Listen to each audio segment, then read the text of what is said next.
Hello, so we're going to continue now with laxatives. Very straightforward chapter with very specific indications. So let's start. Let me share the screen, and there you go. So regarding laxatives, the purpose of them to being used, is to mainly to soften the stools, increase stool volume, facilitate the evacuation from the rectum. To be the most common uses. Um, the way that we normally prevent constipation is by having a fiber in our diet. So this is how fiber works. Fiber is not absorbed into the body, but fiber has a property to absorb water. So what happens when you put something in water? It's gonna get swollen.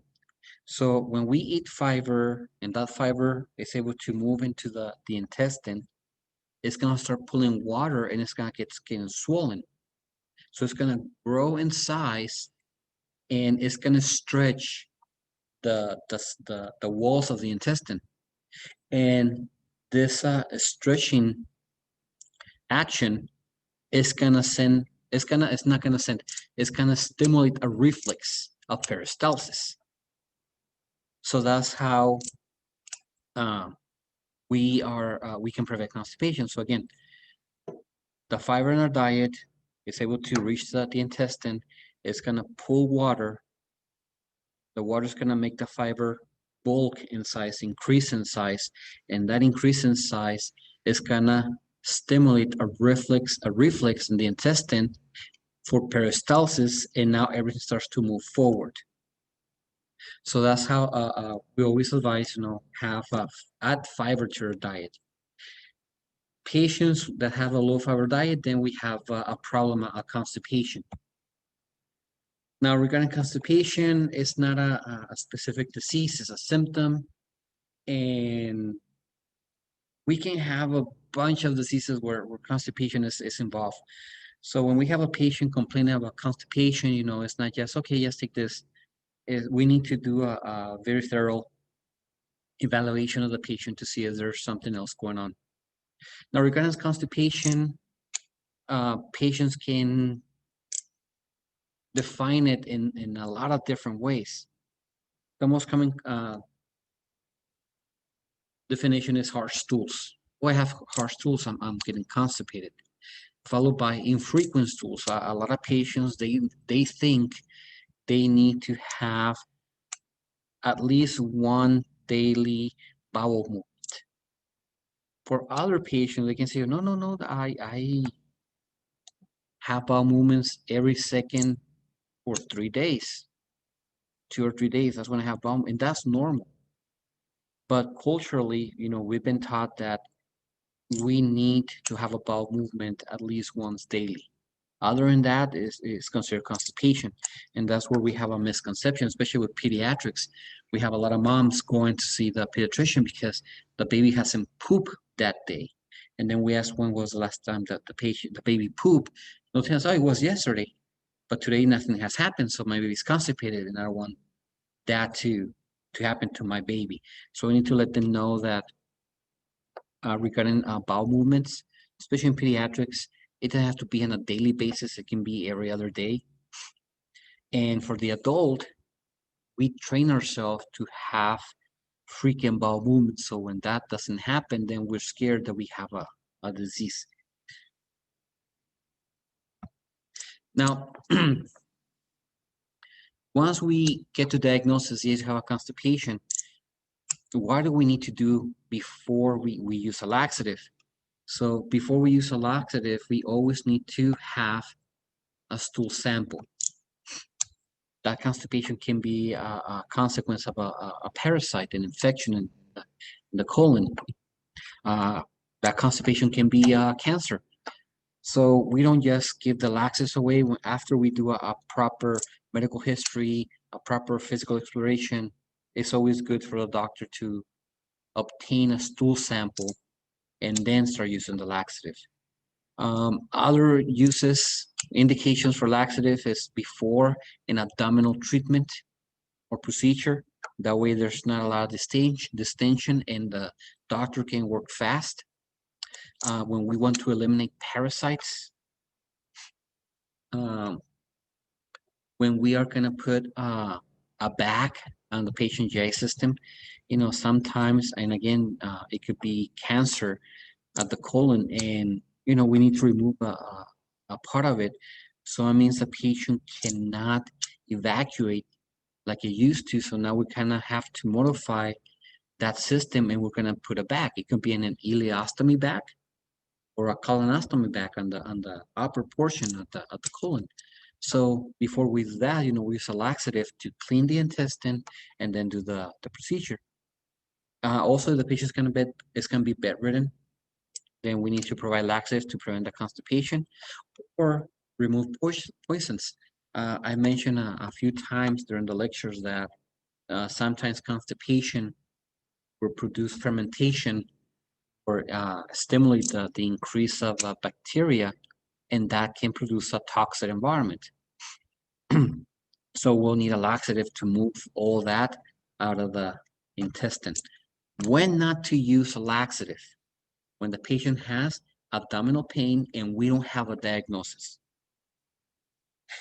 So we cannot use laxative without a misdiagnosed abdominal pain, severe nausea, abdominal cramps, uh, appendicitis, enteritis, diverticulitis, again, inflammation. If the patient has inflammation, if the patient has pain, it's not advised to use a laxative because that will complicate what the patient has. Another contraindication is after abdominal surgery. When the patient has abdominal surgery, appendectomy, when we remove the appendix, we want that intestine to rest and start working little by little. So we're not going to push the use of a laxative. Another contraindication, bowel obstruction. Bowel obstruction, we cannot use a laxative because that will make the obstruction worse. So first we need to understand why it's causing the obstruction, then work on the obstruction. If we just give a laxative to force the intestine to move, we're gonna make that obstruction even worse. Main contraindication is because I use it on a daily basis. It's not advised to use laxatives on a daily basis. The thing is, when I provide anything to do something for the body, that tissue is gonna relax. It's not gonna work anymore. It's gonna become lazy. So the abuse of laxatives is gonna make that colon lazy, and when we remove the laxative, the patient's gonna be constipated. The colon doesn't work anymore. So we don't advise the use of laxatives on a daily basis, only when necessary. Regarding laxatives, we have 4 types. We have bulk-forming laxative, that'll be metamucil. We have surfactant laxative, that's a Colace or Docusate. Stimulant laxative, bisacodyl or Dulcolax, and osmotic laxatives, milk of magnesium. So let's talk about different type of laxatives. So we're gonna start with a bulk-forming laxative. We mentioned this is Psyllium Metamucil, that will be the brand name. And they work exactly as fiber. So same thing, bulk-forming laxatives, they get into the intestine. They are not absorbed. So, and they pull water. So they're gonna increase in size. That's gonna stretch the walls of the intestine, and that's gonna stimulate the reflex of peristalsis. The only adverse effect that we have here, it says here, esophageal obstruction, and that's when this laxative is abused. So again, even though it's one of the best laxatives that are on the market, and regarding the elderly, they have a tendency of abusing of it. If they take way too much, then they may have an esophageal obstruction. Surfactant laxatives. This one, it says here, lower surface tension. Facilitating the penetration of water into feces. So same thing, they pull water into the intestine. And what's going to happen? Well, the bolus is going to increase inside. It's going to stretch the walls of the intestine, and that's going to stimulate the peristalsis reflex. So that's how they work. This one takes a little bit longer to work if we compare with the bulk forming or the other laxative. Stimulant laxatives.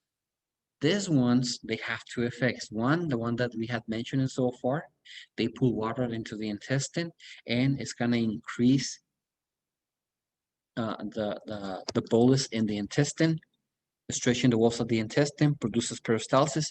And the other one is a direct stimulation to the intestinal motility. So they're going to stimulate the nerves in charge of that reflex. So we have two effects here, a neurological stimulation, if you want to call it like that, and a physical stimulation when they put water into the intestine. Usually this type of laxative, stimulant laxatives, is used in constipation secondary to opioids. The use of opioids, it could be heroin, it could be morphine, it could be methadone. So on those type of constipation, they're a little bit more serious constipation than what we know. People here, patients here, they can go days without pooping, and then the feces, they become really rock-like. So it's very painful for them when they poop.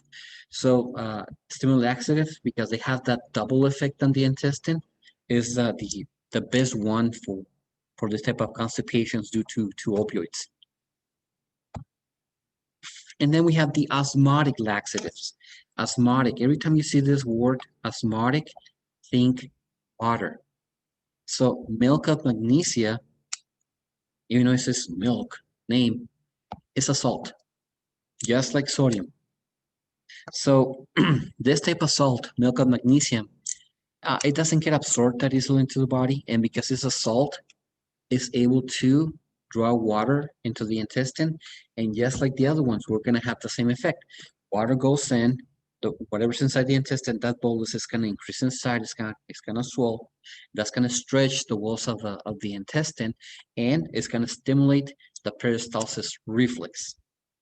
Depending on those laxatives, we can have an outcome between 6 to 12 hours, or in a high dose, 2 to 6 hours. Now, overall, it's not regarding adverse effects. It's not just the osmotic laxatives. Overall, the use of laxatives can produce dehydration. And again, we're pulling water into the intestine. So we need to tell that patient that is taking laxative, make sure you drink water, or you're going to get dehydrated. The other one has to do with electrolyte imbalance. So we are pulling water into the intestine, but we're not pushing sodium into the intestine. Sodium is staying behind in the vascular system. So because sodium is losing water in the vascular system, because it's going into the intestine, sodium is going to try to pull water from other tissues, and now we're going to have hypertension. This is another reason we tell the patient, make sure that with the use of laxatives, you drink water. So if the patient has a heart disease, this hypertension is going to exacerbate heart failure if the patient is under that condition. So we have to be very careful using laxatives on patients with heart failure. Regarding, let's see, mineral oil is a hydrocarbon that is not absorbed. So basically, mineral oils, they lubricate the intestine, and it's like a slip and slide, try to see it like that. It's going to lubricate the walls of the intestine, small and large, and that will facilitate the stools to move through the intestinal canal. The only problem and the most common, and we need to tell this to the patient, anal leakage. So I know it sounds gross, but we need to tell the patient, make sure that when you take in mineral oils, carry extra underwear with you, okay? Uh, if you have a hot date, don't take that medication that day. You're not gonna impress no one, believe me. Uh, one of my students used to say that was a greasy fart. You know, they're trying to, they say, no, it's just a gas that I'm gonna pass out, and they'll try to release the gas, but unfortunately, because of the mineral oil there, also feces come out. So that'll be the main adverse effect, and it's a very uncomfortable one. There was back in the 90s, a bag of chips called Wow chips. And the highlight of the chips is that based on the description, it will not increase body weight. It will not let you have weight gain.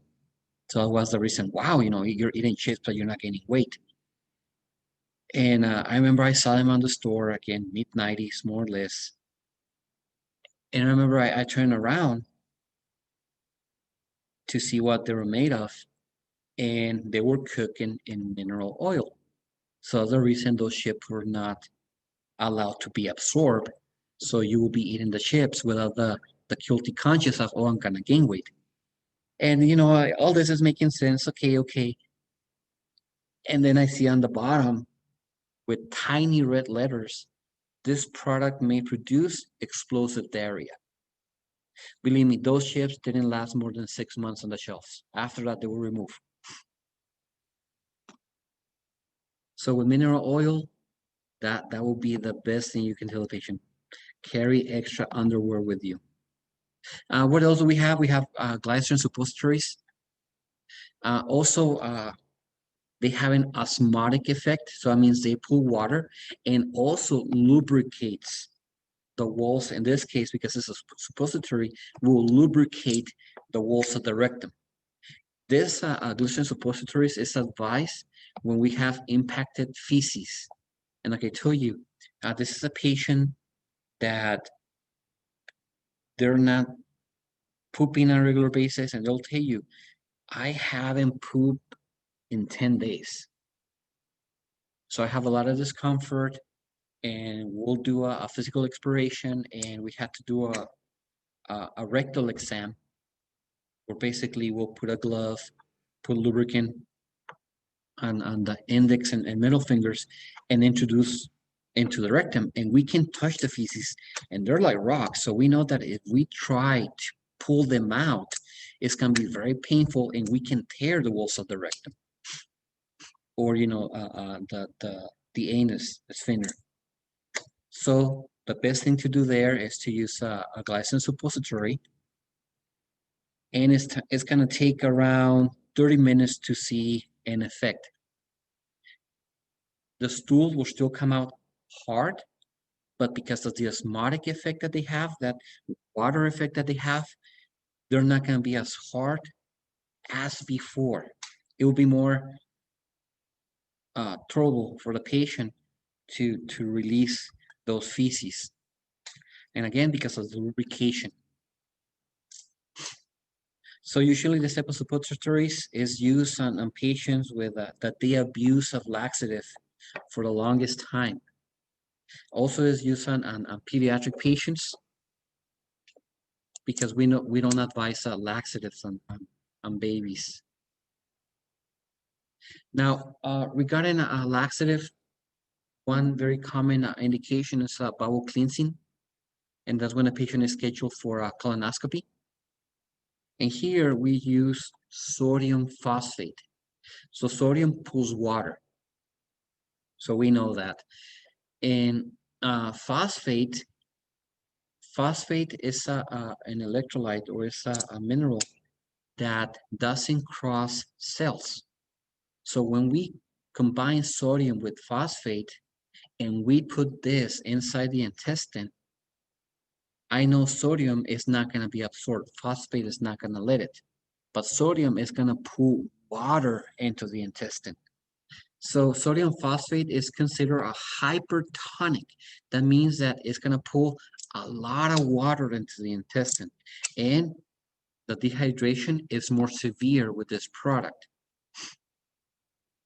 So examples of sodium phosphate, products to clean the bowel is polyethylene glycol or PEG with electrolytes.